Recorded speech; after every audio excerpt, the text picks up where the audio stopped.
Painéis da obsessão. 10. Reflexos do passado na personalidade.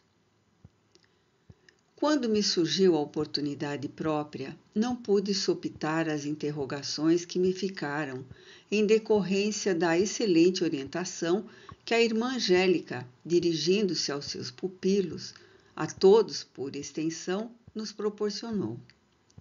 Assim, quando o Dr. Lustosa, num intervalo das suas atividades, veio estar comigo, não adiei as inquirições que foram gentilmente atendidas.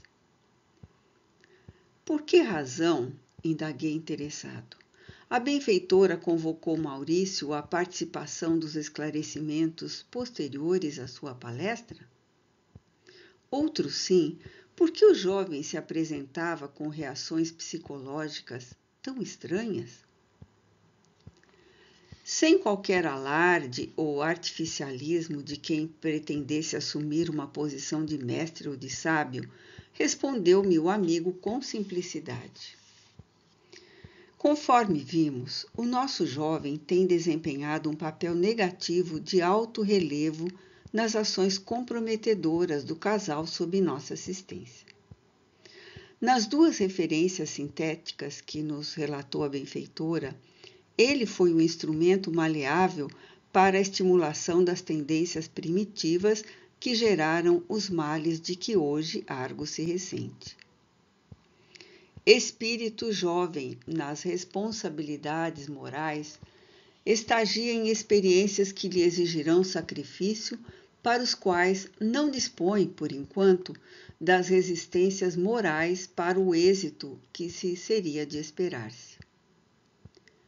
Não havendo aproveitado devidamente as últimas reencarnações, máxime as dores a que se expõe ultimamente, como colheita da leviandade, permanece ainda anestesiado pelos vapores da ilusão, que teima por preservar. Como se desejasse apresentar uma síntese mais completa da personalidade do jovem, fazendo uma digressão em torno do fenômeno da maturidade psicológica, esclareceu. A psicologia tradicional elucida que a influência se caracteriza pelo egocentrismo, em que ainda amoral e às vezes cruel, a criança exige ser amada, protegida, tornando-se um ser captativo que toma, exige atenção, passando posteriormente a uma posição oblativa, quando lhe surgem os desejos e aptidões para amar, para oferecer, para servir, iniciando-se o período de amadurecimento da área da afetividade. Em decorrência, a criança, por falta de tirocínio e de reflexão, vive o presente, não tendo uma visão senão muito incompleta e mesmo fragmentada das realidades de tempo e espaço. O adulto, em razão das necessidades que identifica, da escala de valores da vida que passa a nortear-lhe a existência e do instinto de preservação de si mesmo, põe-se a viver no futuro. Organiza tarefas, programa atividades tendo em vista o amanhã, quando espera prosseguir fruindo os bens e as realizações logrados. A pessoa de idade avançada, porque crê que o futuro perdeu qualquer sentido, em razão da falta de tempo que a vida talvez não lhe faculte, apega-se ao passado, vivendo de recordações e remontando as mesmas sob qualquer pretexto. A transferência do indivíduo de uma para outra fase, do presente para o futuro ou para o passado, caracteriza-lhe o amadurecimento afetivo. Muitas vezes, a criança, não podendo superar uma ocorrência que a assusta e não encontrando apoio emocional para diluir o incidente, gera um bloqueio como trauma que lhe impedirá o desenvolvimento e a transposição de uma para outra fase, chegando ao período de adulta retida num estágio de infantilismo. Isso explica as reações de imaturidade de muitas pessoas ante as ocorrências e as circunstâncias mais variadas da vida. Em razão de tal estado, revelam-se inseguras e egocêntricas, possuem frágil estrutura moral e não demonstram senso de equilíbrio, dificilmente assumindo e desincumbindo-se de responsabilidades, apresentando grande instabilidade nas decisões e uma terrível incapacidade de doar sem receber, de auxiliar sem gratificação de qualquer natureza, estribando seus raciocínios em sonhos vagos, absurdos, que as conduzem a atitudes ilógicas, destituídas de discernimento crítico. Como consequência, têm a forma e a força de adultos, exercem funções e desenvolvem programas pertinentes à idade da razão, sem que hajam saído da infância. Porque são dicotômicas, uma aparência física adulta e uma psique infantil, tornam-se perigosas em decorrência das suas reações imprevisíveis diante das ocorrências que as surpreendem ou promovem. Ora, sob o ponto de vista espiritual, trata-se de criaturas jovens na responsabilidade, inabituadas aos compromissos superiores, cujas experiências se desenvolveram em campo de superficialidades e interesses pessoais, sem maiores aquisições morais. Soma-se a essa conduta imatura a interferência psíquica dos espíritos afins, dos adversários da retaguarda, que as levam a estados de grave apatia, desinteresse pelos valores nobilitantes e, porque maleáveis às induções perniciosas, transformam-se em instrumentos de perturbação e delinquência. Aparentemente, são simpáticas por conveniência, gentis enquanto seus interesses têm primazia, saturando-se com facilidade de tudo e de todos, transferindo-se de ideais e objetivos até que há pouco eram a própria vida, para outros ou nenhuns, com a maior aparente desfaçatez e irresponsabilidade. Para o bem da comunidade e deles próprios, cabe aos adultos fazer um exame de si mesmos, uma autoanálise das suas atitudes, uma avaliação periódica do comportamento, envidando esforços para educar-se ou reeducar-se no campo emocional ou no setor comportamental, no qual se lhes faça necessário. Assim, mediante disciplina da vontade, exercício mental correto em torno dos ideais relevantes e dos pensamentos enobrecidos, tornar-se-lhes-ão mais duradouro os impulsos para o equilíbrio que se estruturará ao longo do tempo em atividades salutares, evitando-se prejuízos sociais expressivos, distúrbios psicológicos e de comportamento numeroso, e serão interrompidos graves conúbios obsessivos de largo curso. A maturidade psicológica do homem leva-o a uma atitude dinâmica, em que ele busca desenvolver-se cada vez mais, oferecendo-lhe possibilidades de realizar uma situação harmônica entre ele, a sociedade e o ambiente no qual se encontra colocado. Certamente que esta conquista é obtida através das reencarnações, como decorrência das vivências e aprendizagens que despertam no ser a consciência, que abre as possibilidades para além do pensamento, a faixa da intuição. Calou-se por um momento. Depois desta lúcida formulação em torno do amadurecimento da personalidade e da dicotomia mente-corpo, referiu-se mais especialmente a Maurício, cujo comportamento lhe era familiar, informando. Herdeiro dos hábitos equivocados e ligado emocionalmente a outros cômpares de insânia, O seu desenvolvimento psíquico em algumas funções, pelo impositivo da reencarnação, faz-se unilateralmente, em razão do corpo perispiritual, ao modelar as organizações fisiológica e psicológica, plasmar os efeitos dos inditosos procedimentos pretéritos como mecanismos de recuperação espiritual.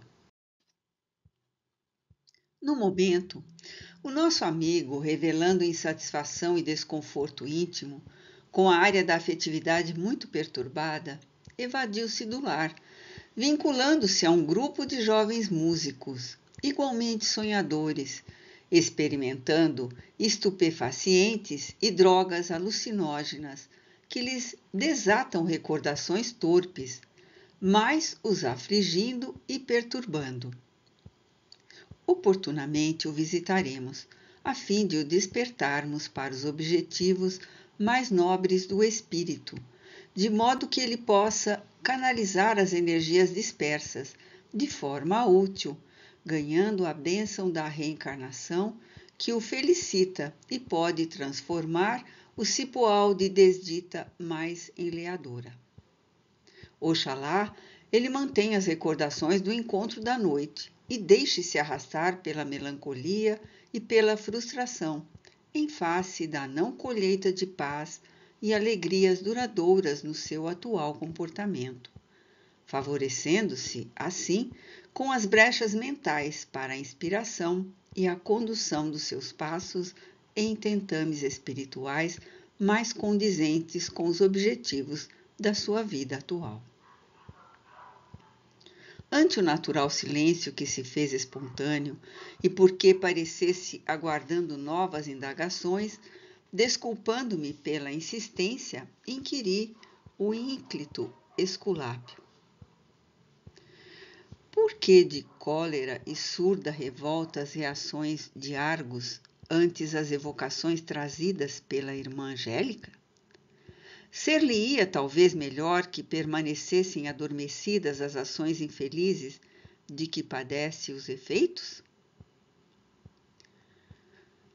Se devessem continuar esquecidas, explicou com lógica, a mentora não as traria à baila, evitando tomar em consideração a atitude rancorosa e amarga do paciente em recuperação.